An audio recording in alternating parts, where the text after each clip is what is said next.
Аутизмът и ADHD, разстройството с дефицит на вниманието и хиперактивност, традиционно се разглеждат като отделни състояния, но нови изследвания показват, че границата между тях може да е по-малко ясна, отколкото се е смятало досега.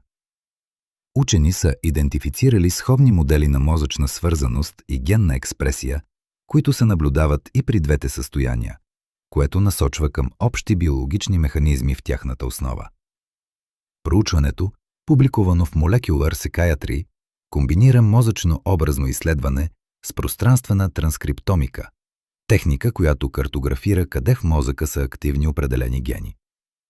Вместо да открият модели, строго свързани с диагностичните категории, изследователите установяват, че тежестта на симптомите е по-тясно свързана с специфични характеристики на мозъчната свързаност. Много от гените, асоциирани с тези модели, се споделят както от хора с аутизъм, така и от хора с ADHD.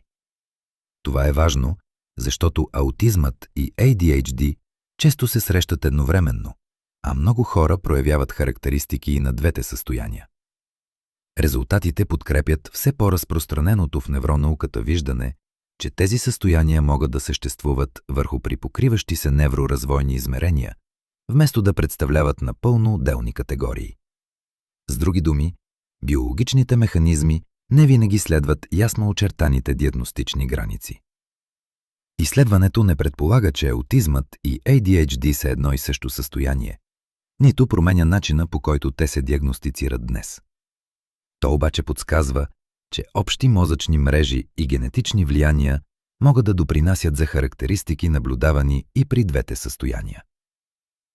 С натрупването на повече знания за тези припокриващи се механизми, учените биха могли да постигнат по-задълбочено разбиране на невроразвитието и да разработят по-персонализирани подходи за подкрепа и лечение.